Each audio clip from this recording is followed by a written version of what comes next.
So I welcome you all members for the next the subsequent special lecture scheduled today. So now we are going to discuss about the next advancement in modern industrial engineering practices, digital twin technology as a special lecture topic.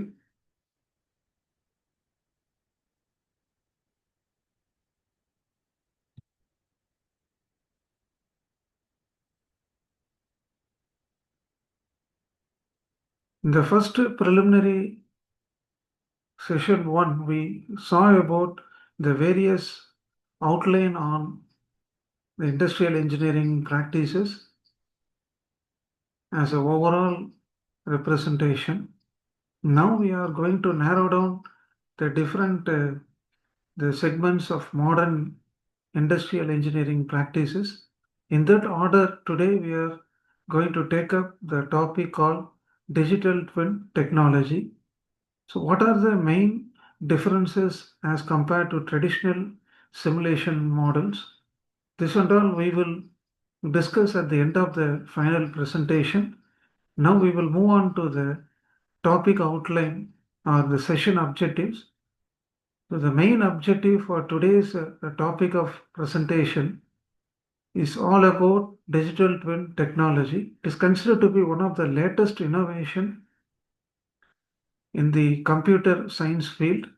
The main objective of digital technology is to study the process mechanism of a mechanical system by further optimizing its performance and improving the efficiency through continuous monitoring, analysis, and conducting a simulation study of the various physical assets like equipments, machineries, etc. The primary goal include predictive analysis of the physical asset, improving the quality of the product, reducing the cost and wastage due to the downtime. So thereby, digital twin technology is overall considered to be a new modern innovation through the product life cycle. So with this basic keynote information, now we will move on to the main presentation about the digital twin technology. So what do you mean by the digital twin concept, first of all? Let us take an example here, actual physical life-size part of a product and a virtual 3D image of the part. So here, this is considered to be the virtual image of the twinned part, which is considered to be a copy and paste from the original model of the product.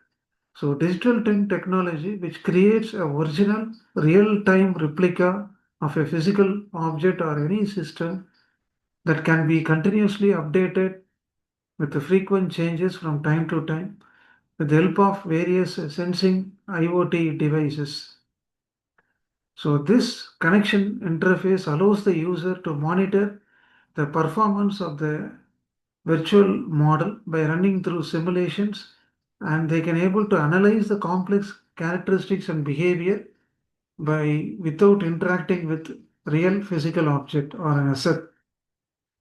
So the digital twin technology can be applied in different areas like the condition-based monitoring of the mission using predictive maintenance, optimizing the production process, and the product design lifecycle management.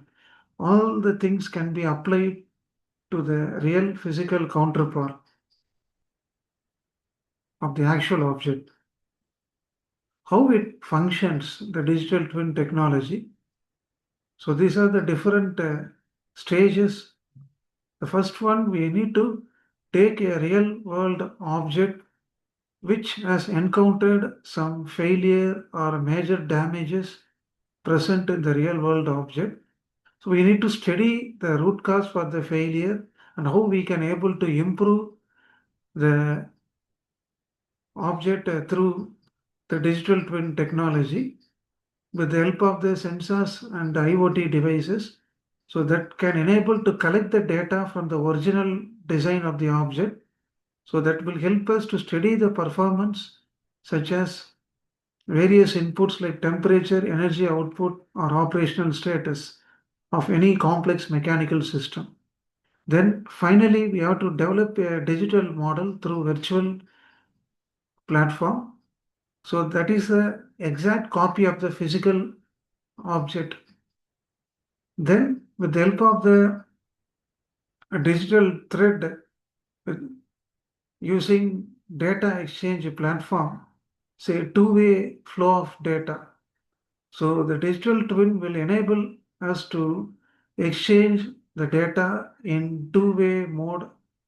Say for example, the sensor data from the physical asset will be shared to the newly updated digital twin model, the computer model, by gathering various insights from the virtual model that can be used to improve the physical asset of the final product.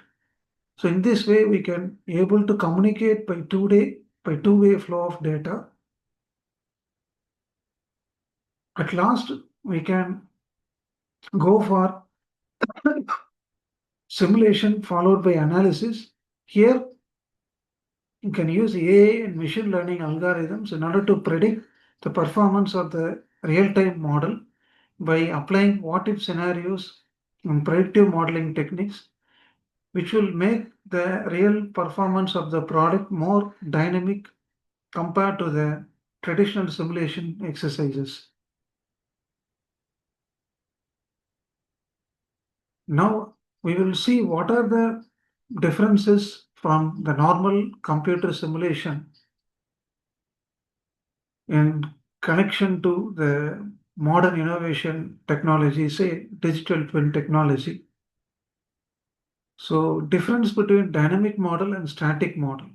So digital twin technology comes under the dynamic case because here it is a more practical tool or a technology that can be applied in uh, in real on spot by comparing the performance of the actual physical object, so that what are all the possible remedial outcomes we can able to update in the real-time process. Whereas traditional simulation is a static model, much more theoretical in nature. So life cycle versus design phase. What is the combination, the difference between these two terms? So the digital twin is considered to be a life cycle model which will exist throughout the entire life cycle of an asset, say starting from the initial design to final operations. Whereas simulation will exist only up to design phase. So these are some of the key differences apart from the the regular normal conventional simulation practice carried out in the past.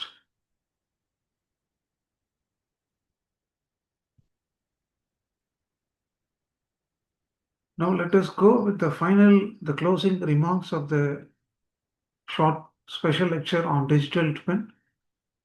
So from the given information, it is known that a digital twin is no more a static model. It is considered to be a real-time dynamic data-driven technology which act as a connective link between the physical object and a virtual component. Thereby, it forms a closed feedback loop mechanism in order to address various potential issues or failures, whichever available in the physical asset that can be detailedly studied and analyzed, and we can able to analyze through virtual model. So in that way, it is considered to be a continuous feedback loop mechanism. By doing so, we can able to significantly reduce the downtime cost of the product and other associated cost function. What are the future challenges and considerations? So if you want to implement the digital twin technology in a company, it can be more expensive and it requires high intensive resources to operate the company to the next level. So for that, a clear business model is needed to have a high rate on return on investment.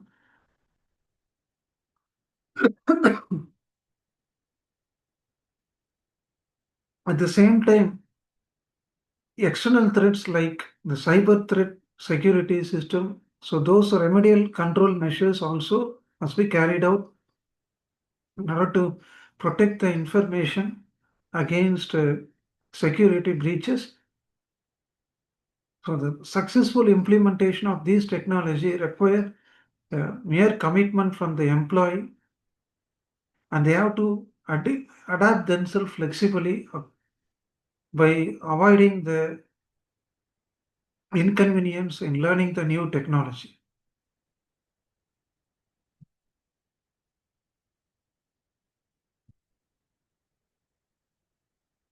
So with this information, I thank the student members, members from industries and academic institutions. Thank you all. We will again see in the next upcoming the parallel lecture series under the theme Modern Industrial Engineering Practices. Thank you once again.